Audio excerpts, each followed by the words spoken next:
I had never been invited to sit with royalty. Not in my world, not in my life. And certainly not with an alien princess. Yet, there I was, in the grand observation chamber of the starship Velasara, staring at a being who radiated authority and elegance, her violet eyes studying me as though I were an artifact worth inspecting. It all began with a simple rescue mission. I was scavenging a derelict freighter on the outskirts of the Andromeda expanse, scanning for usable components, when I heard the faint crackle of distress signals. They were weak, desperate, and clearly automated, not meant to be intercepted by anyone without specialized equipment. I had the equipment. I followed the signal to a small shuttle drifting in a debris field. Inside, amidst twisted metal and flashing lights, I found her. The alien princess. She was unconscious, one arm pinned under broken circuitry, her armor scorched in multiple places. Her beauty was breathtaking, almost unreal, pale, luminescent skin, hair like spun silver, and eyes that glowed faintly in the dim emergency lights. I lifted her carefully, ignoring the heat of the sparks and the danger of an unstable freighter around us. As I carried her back to my ship, she murmured in a language I couldn't understand, her voice melodic, yet strained. "Don't leave," she said faintly. By the time we reached the Velasara, she was awake, and her violet eyes locked onto mine. "You're human," she stated, more a declaration than a question. "Yes," I replied. "And you're lucky I found you before this freighter blew up." She blinked, a faint smile forming. "Lucky, yes." Beginning the observation chamber. I had expected protocols, assistants, guards, and perhaps even interrogation. Instead, she simply led me into the observation chamber, where the stars stretched infinitely, a tapestry of light beyond the glass walls. A single chair stood near the center, and I instinctively reached for it. "No," she said, her voice firm but melodic. "You sit with me." I froze, hand hovering mid-air. My mind raced. Sit with a princess? That was not standard protocol on any known intergalactic empire. But the way she looked at me, with subtle insistence and faint amusement, left no room for refusal. I stepped closer, sitting on the floor next to her as she reclined on a cushioned platform. She observed me, and I could feel the weight of centuries of aristocratic power in her posture. "Why are you here?" she asked finally, her accent melodic but precise. "I rescued you," I said simply. "From that freighter. You were in trouble." Her eyes softened slightly, but the faint glow didn't dim. Many come to claim the title of rescuer, few do so without expectation. "Why did you help me?" I shrugged. "Because you were alive. And someone needed to be alive.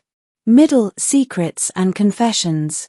The princess studied me silently, and the hum of the ship's engines filled the void. Hours passed as we drifted above the debris field, the stars turning slowly. Then, as if deciding I was trustworthy, she began to speak of her life. "I am Princess Arlena of the Dominion of Velastra," she said. "My people are powerful, vast, but not safe. There are those who seek to usurp me, to control the empire through fear. And you were on that shuttle, alone?" "Yes," she replied, a hint of bitterness in her tone. "I was fleeing assassins who thought they could take what was mine by force. I didn't expect humans to intervene." Her revelation stunned me. I had expected a diplomat, a politician, maybe a wealthy merchant, but a princess, hunted by her own court, completely alone. It was almost impossible to fathom. I've only ever fought to survive," I admitted. "I don't know the rules of royalty or empire." Her laugh was soft, almost musical. "Rules are made by those who fear the unexpected. Sometimes, survival teaches more than etiquette." The stars reflected in her eyes, and for a moment, she seemed less like a ruler and more like a young woman desperate for someone to see her beyond the crown. Climax, the unexpected bond. Then the comm system beeped. An alert from the freighter's last transmission: enemy ships were scanning the area. The princess froze, her eyes narrowing. "They have tracked me," she said. "You must leave. You cannot risk yourself for me again." I shook my head. "I'm not leaving. Not while you're in danger."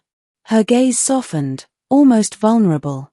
"You care more than any human should."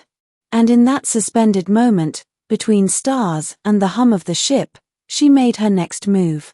Reaching for my hand, she pulled me closer. "Then you stay. Sit with me." I realized she wasn't simply giving me an order. She was giving me trust. She was giving me a place beside her in a galaxy that offered very few safe harbors.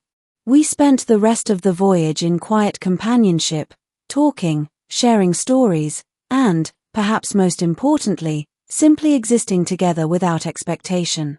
For a human salvager and an alien princess, it was an unexpected bond, one forged in survival, curiosity, and something unspoken yet undeniable. Ending a new beginning. When we finally arrived at a secure station under her protection, she stood before me, regal and commanding once again, but the warmth in her gaze remained. "You saved me," she said softly. "And you stayed." "I stayed," I replied. "Because you mattered." A faint smile touched her lips. "Then perhaps this is only the beginning of something neither of us could have predicted." As I looked out at the galaxy from her ship's deck, I understood. I hadn't just rescued a princess, I had been welcomed into a world of intrigue, danger, and wonder. And for the first time in my life, I wasn't just a salvager drifting among the stars. I had a purpose. And beside me, the alien princess was no longer unreachable royalty, she was a companion, a friend, and perhaps something more. And when she finally said again, "No, you sit with me," I knew that I wasn't just sitting beside a princess. I was sitting at the start of an adventure that would change both of our lives forever.